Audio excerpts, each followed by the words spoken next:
ನಮಸ್ಕಾರ ವೀಕ್ಷಕರೇ, ಹಿಂದಿನ ಸಂಚಿಕೆಯಲ್ಲಿ ಎಪಿಲಿಪ್ಸಿಗೆ ನಾವು ಕೆಲವೊಂದಿಷ್ಟು ಅಭ್ಯಾಸಗಳನ್ನು ಮಾಡಿದ್ವಿ. ಇವಾಗ ಮತ್ತಷ್ಟು ಅಭ್ಯಾಸಗಳನ್ನು ಮಾಡೋಣ. ಈಗ ಸೈಡ್ ಸ್ಟ್ರೆಚಿಂಗ್. ಒಂದು ಕೈ ಬಲಗೈಯನ್ನು ತಗೊಂಡು ಏನು ಮಾಡಬೇಕಂತಂದರೆ ಸೈಡ್ ತಗೋಬೇಕು. ಈಗ ನಿಧಾನವಾಗಿ ಬಲಗೈಯನ್ನು ಸೈಡಿಂದ ಮೇಲ್ಗಡೆ ಎತ್ತಬೇಕು. ನಿಧಾನವಾಗಿ ಉಸಿರು ತೆಗೆದುಕೊಳ್ತಾ ಮೇಲ್ಗಡೆ ಫುಲ್ ಸ್ಟ್ರೆಚ್ ಮಾಡಿಸ್ಬೇಕು. ಈ ರೀತಿ ಈ ಕೈಯನ್ನು ಎತ್ತಕ್ಕಾಗದೇ ಇರೋಷ್ಟು ಸ್ಟಿಫ್ ಆಗಿರ್ತಾವೆ ಎಷ್ಟೋ ಜನದ್ದು. ಯಾಕಂತಂದ್ರೆ ಬಾಡಿ ಮೂವ್ಮೆಂಟೇ ಇರೋದಿಲ್ಲ ನೋಡಿ, ಹಾಗಾಗಿ ಅಷ್ಟೊಂದು ಸ್ಟಿಫ್ ಆಗಿರ್ತವೆ. ಈ ರೀತಿ ಮಾಡಿಸುವಂಥದ್ದು. 2 3 4 5 ವಿಶ್ರಾಂತಿ. ಈ ಕೈಯು ಹೀಗೆ ನೀವು 5 ಬಾರಿ ಅಥವಾ 10 ಬಾರಿ, 5 ಬಾರಿ ಫಸ್ಟ್ ಬಿಗಿನಿಂಗ್ ಮಾಡಿಸಿ, ನೆಕ್ಸ್ಟು 10 ಬಾರಿ ಮಾಡಿಸ್ಬೋದು. 1 2 3 4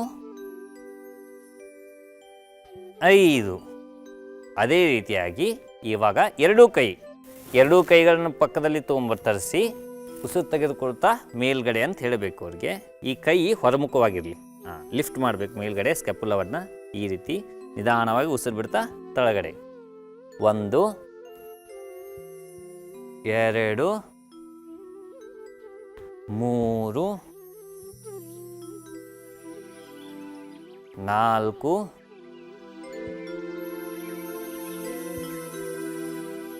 5. ಈಗ ನಿಧಾನವಾಗಿ ಉಸಿರು ಬಿಡ್ತಾ ಕೈ ತಳಗಡೆ.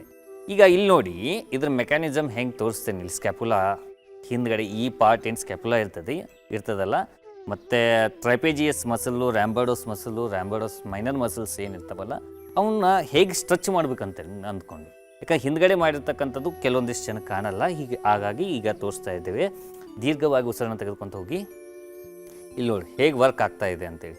ಇಲ್ಲಿ ಇಷ್ಟೇ ಮಾಡಬಾರ್ದು, ಇದನ್ನ ಮೇಲ್ಗಡೆ ಲಿಫ್ಟ್ ಮಾಡಿ. ಈಗ ನಾರ್ಮಲ್ ಡೌನ್ ಮಾಡಿ. ಇಲ್ಲಿ ಎಫೆಕ್ಟ್ ಸಿಗಲ್ಲ. ಲಿಫ್ಟ್ ಮಾಡಿ. ಇದು ಎಫೆಕ್ಟ್ ಜಾಸ್ತಿ ಇರ್ತದೆ. ಸೊ ನಿಧಾನವಾಗಿ ಉಸಿರು ಬಿಡ್ತಾ ಕೈ ತಳಗಡೆ. ಇದೇ ರೀತಿ ನೀವು ಅಭ್ಯಾಸವನ್ನು ಮಾಡಿಸ್ಬೇಕಾಗತ್ತೆ. ಈಗ ಮುಂದಿನ ಅಭ್ಯಾಸ ಟೋಟಲಿಯಾಗಿ ಅವ್ರದ್ದು ಏನಾಗಿರ್ತದಂತಂದರೆ ಬಾಡಿ ಬ್ಯಾಲೆನ್ಸ್ ಕಳೆದುಕೊಂಡಿರ್ತದೆ. ಸೊ ಡೇ ಬೈ ಡೇ ನೀವೇನು ಮಾಡಬೇಕಂತಂದರೆ ಬ್ಯಾಲೆನ್ಸನ್ನು ಜಾಸ್ತಿ ಮಾಡ್ತಾ ಹೋಗಬೇಕಾಗತ್ತೆ. ಈಗ ಮುಂದಿನ ಅಭ್ಯಾಸ ಎದ್ದು ನಿಂತ್ಕೊಳ್ಳಿ. ಈಗೇನು ಮಾಡಬೇಕಂತಂದರೆ ಒಂದು ಕೈ ಕಾಲನ್ನು ಹಿಡ್ಕೊಳ್ಳಿ. ಇಲ್ಲಿ ಒಂದು ಕಾಲನ್ನು ಮೇಲ್ಗಡೆ ಇಡಿ. ಇಷ್ಟೇ ಫೋಲ್ಡ್ ಮಾಡಿ. ಇಷ್ಟೇ. ಎಸ್, ಇಷ್ಟು ನಿಂತು ಉಸಿರಾಡಕ್ಕೆ ಹಚ್ಚಬೇಕು ಅವ್ರಿಗೆ. ಈಗ ನೀವು ಉಸಿರನ್ನು ತೆಗೆದುಕೊಳ್ತಾ ಒಂದೇ ಕಾಲನ್ನು ಮೇಲ್ಗಡೆ ಎತ್ತಿ. ಇಲ್ಲಿಯೂ ಕೂಡ ಸಪೋರ್ಟಿಗೆ ಕೊಡಬೇಕು ನೀವು. ಇವ್ರಿಗೆ ಕೂಡ ಸ್ವಲ್ಪ ಸಪೋರ್ಟಿವ್ ಇರಬೇಕು. ಇಲ್ಲಾಂದರೆ ಗೋಡೆಗೆ ಹಚ್ಚಿ ಮಾಡಿಸ್ರಿ ಫಸ್ಟ್ ಸ್ಟಾರ್ಟಿಂಗ್. ಇಲ್ಲಿ ಹಿಂದ್ಗಡೆ ಗೋಡೆಗೆ ಇವ್ರನ್ನ ಹಚ್ಚಿ, ಪೇಷಂಟ್ ಇದ್ದರೆ ಗೋಡೆಗೆ ಹಚ್ಚಿಸಿ ಮಾಡಿಸ್ಲಿಕ್ಕೆ ಹಚ್ಚಿ. ನಿಧಾನವಾಗಿ ಉಸಿರು ಬಿಡ್ತಾ ತಳಗಡೆ. ನಿಧಾನವಾಗಿ ಇನ್ನೊಂದು ಕಾಲು ಮೇಲ್ಗಡೆ ಉಸಿರಾಡಿಸ್ಬೇಕು ಸರಿಯಾಗಿ. ಬೆನ್ನುರಿ ನೇರವಾಗಿರಲಿ. ನಿಧಾನವಾಗಿ ಉಸಿರು ಬಿಡ್ತಾ ತಳಗಡೆ. ಎಷ್ಟೋ ಜನ ಏನಾಗಿರ್ತೈತಂದರೆ ಬಾಡಿ ಮೂಮೆಂಟ್ಸ್ ಇರಲಾರ್ದೆ ಏನಾಗಿಬಿಡ್ತೈತಂತಂದರೆ ಈ ರೀತಿ ಡೂಮ್ ಆಗಿರ್ತದೆ. ಇಲ್ಲಿ ಏನಾಗಿಬಿಡ್ತದಂದ್ರೆ ಕೈಪೋಸಿಸ್ ಪ್ರಾಬ್ಲಮ್ಮು ಕೂಡ ಬಂದಿರ್ತದೆ.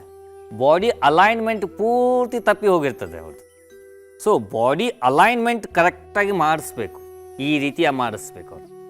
ಎಷ್ಟೋ ಜನ ಕಾಲು ಕೂಡ, ಪಾದ ಕೂಡ ಈ ರೀತಿ ಇಡ್ತಿರ್ತಾರೆ ಸಟ್ಟು. ಈ ರೀತಿ ಅಷ್ಟೊಂದು ಏನಾಗಿರ್ತದೆ ಅಂತಂದರೆ ಅವ್ರದ್ದು ಬಾಡಿ ಅಲೈನ್ಮೆಂಟ್ ಇರಲ್ಲ. ಸೊ ಹಾಗಾಗಿ ಬಾಡಿ ಅಲೈನ್ಮೆಂಟ್ ಕೂಡ ಸರಿಯಾಗಿ ಮಾಡುವಂಥದ್ದು. ಕೂತ್ಕೊಳ್ಳಿ.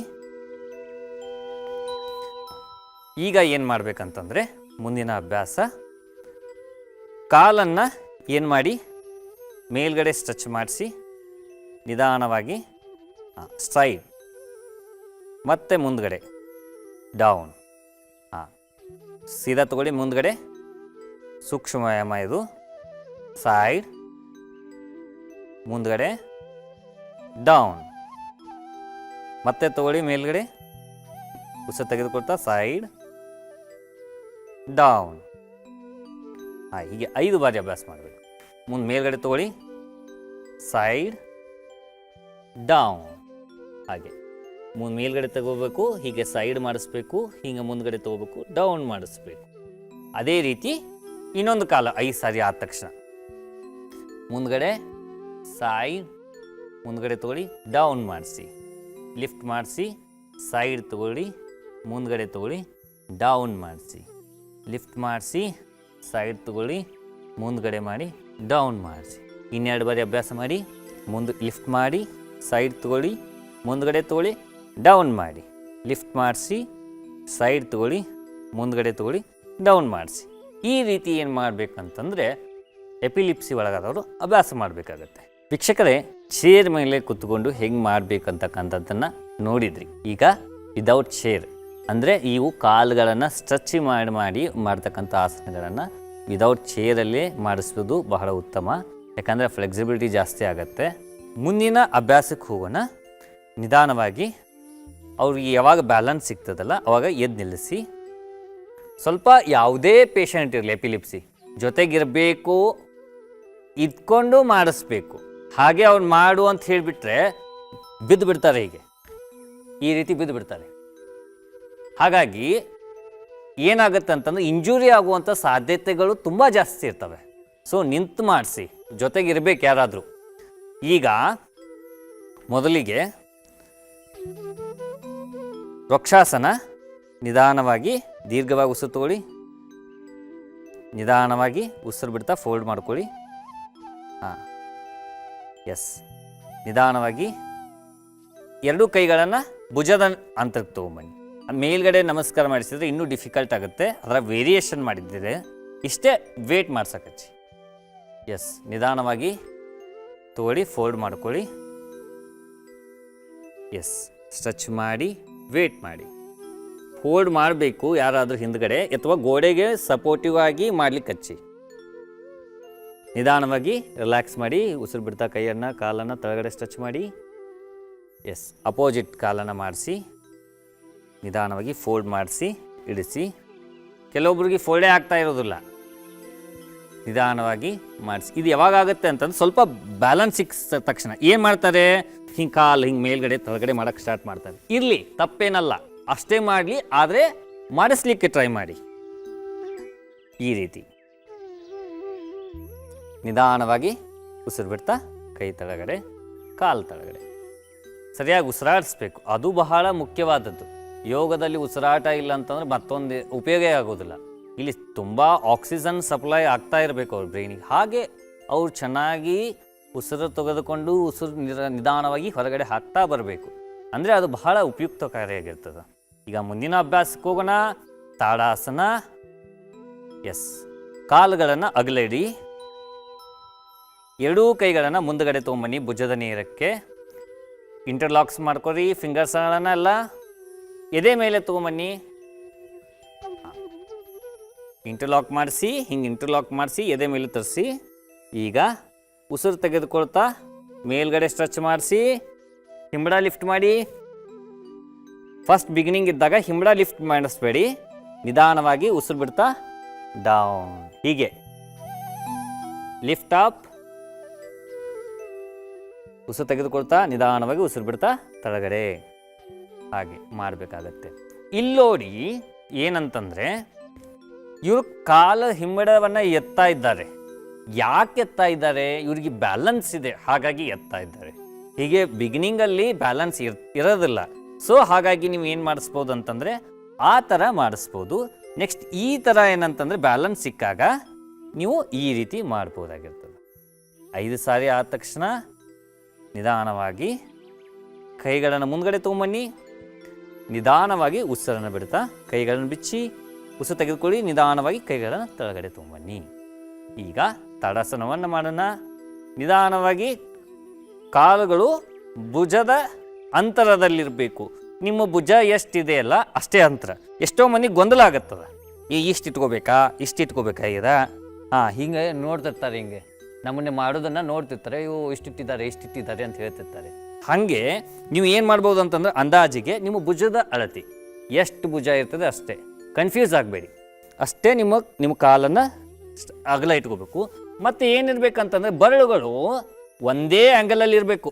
ಮುಂದ್ಗಡೆ ಒಂದು ಕಾಲು ಹಿಂದ್ಗಡೆ ಒಂದು ಕಾಲಲ್ಲಿ ಹೋಗಬಾರ್ದು. ಹಾಗೆ ಮೇಂಟೈನ್ ಮಾಡಬೇಕು. ಈಗ ಎರಡೂ ಕೈಗಳನ್ನ ಉಸಿರನ್ನು ತೆಗೆದುಕೊಳ್ತಾ ಮೇಲ್ಗಡೆ ತೊಗೊಂಬನ್ನಿ. ಎರಡೂ ಕೈಗಳನ್ನ ತಲೆಯನ್ನು ಹಿಂದ್ಗಡೆ ತೊಗೊಂಡೋಗಿ ಮೇಲ್ಗಡೆ ನೋಡಿ ಸ್ಟ್ರೆಚ್ ಮಾಡಿಸಿ ಮೇಲ್ಗಡೆ ಹಿಂಗೆ ಈ ಥರ ಉಸಿರು ಬಿಡ್ತಾ ನಿಧಾನವಾಗಿ ಕೈ ತಳಗಡೆ. ಇದೇ ರೀತಿ ಅಭ್ಯಾಸ ಮಾಡಬೇಕು. ಇವತ್ತು ನಿಮಗೆ ವೈದ್ಯರೇ ಮಾಡಿ ತೋರಿಸ್ತಾ ಇದ್ದಾರೆ.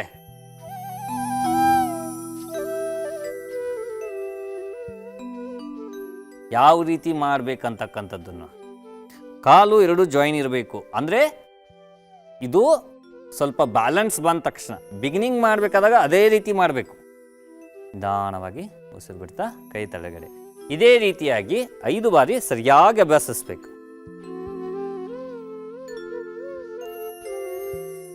ಉಸಿರಾಟದ ತೆಗೆದುಕೊಂಡು ಹೋಗಬೇಕು. ನಿಧಾನವಾಗಿ ಉಸಿರನ್ನು ಹೊರಗೆ ಹಾಕ್ತಾ ಬರಬೇಕು. ಉಸಿರಾಟದ ಕಡೆ ಗಮನ ಇರಬೇಕು. ಎಷ್ಟು ಉಸಿರಾಡಿಸ್ತಿರಲ್ಲ ಅಷ್ಟು ಒಳ್ಳೆಯದು. ನಿಧಾನವಾಗಿ ಉಸಿರು ಬಿಡ್ತಾ ಕೈ ತಳಗಡೆ. 5 ಬಾರಿ ಆದ ತಕ್ಷಣ ವಿಶ್ರಾಂತಿ. ನೋಡಿ ಇಲ್ಲಿ ಏನು ಇಂಪಾರ್ಟೆಂಟ್ ಇರ್ತದೆ ಅಂತಂದರೆ, ಇವಾಗ ನಾವು ಕೈ ಎತ್ತಾ ಇರ್ತೀವಿ ಮೇಲ್ಗಡೆ. ಕೆಲವೊಬ್ರದ್ದು ಏನಾಗಿರ್ತದೆ, ಉಸಿರು ನಾವು ಏನಂತೀವಿ, ಉಸಿರು ತೆಗೆದುಕೊಳ್ತಾ ಮೇಲ್ಗಡೆ ಎತ್ತಿ ಅಂತ ಹೇಳ್ತೀವಿ. ನೀವೇನು ಮಾಡ್ತೀರಾ, ಉಸಿರು ಇಷ್ಟು ಬಂದ್ಕೊಂಡು ನಿಂತು ಬಿಡ್ತದೆ. ಅದು ಮತ್ತೆ ಉಸಿರು ತಗೋತೀರ, ಮತ್ತೆ ನಿಂತು ಬಿಟ್ಟದ್ದು ನಿಮ್ಮದು. ಹಾಗಲ್ಲ ಉಸಿರಾಡುವಂಥದ್ದು. ಉಸಿರು ತಗೊಂಡು ಹೋಗುವಂತಂದರೆ ಒಂದೇ ರೀತಿಯಲ್ಲಿ ಮೇಲ್ಗಡೆ ಹೋಗಿರಬೇಕದು ಕೈ. ಉಸಿರು ಬಿಡು ಅಂತಂತಂದರೆ ಉಸಿರು ನಿಧಾನವಾಗಿ ಜೊಂದಿಗೆ ನಿಧಾನವಾಗಿ ಕೈಯನ್ನು ತಳಗಡೆ ಇರಿಸ್ತಾ ಬರಬೇಕು. ಹಾಗೆ ಮಾಡಬೇಕಾಗತ್ತೆ. ಬಾಡಿ ಮತ್ತು ಮೂಮೆಂಟು ಸಿಂಕ್ರೊನೈಸ್ ಆಗಬೇಕಾಗತ್ತೆ. ಮುಂದಿನ ಅಭ್ಯಾಸಕ್ಕೆ ಹೋಗೋಣ. ಈಗ ಅರ್ಧ ಚಕ್ರಾಸನ. ಎರಡೂ ಕೈಗಳನ್ನು ಹಿಂದ್ಗಡೆ ಇಟ್ಕೊಳ್ಳಿ. ನಿಧಾನವಾಗಿ ಉಸಿರನ್ನು ತೆಗೆದುಕೊಳ್ತಾ ಹಿಂದ್ಗಡೆ ಬೆಂಡಾಗಿ ಕಾಲನ್ನು ಸ್ವಲ್ಪ ಅಗಲ ಮಾಡಿ ಫಸ್ಟ್ ಮಾಡಬೇಕಾದಾಗ ಸಪೋರ್ಟ್ ಇರಬೇಕು. ಈ ರೀತಿ ಹಿಡ್ಕೊಂಡಿರ್ಬೇಕು. ಈ ರೀತಿ ಹಿಡ್ಕೊಂಡು ಮಾಡಿಸ್ಬೇಕಾಗತ್ತೆ. ಸರಿಯಾಗಿ ಉಸಿರಾಡಿ. ಎಷ್ಟಾಗತ್ತೆ ಅಷ್ಟೇ ಮಾಡಲಿ, ತೊಂದರೆ ಇಲ್ಲ. ಆದರೆ ಹಿಡಿದು ಮಾಡಿಸಿ.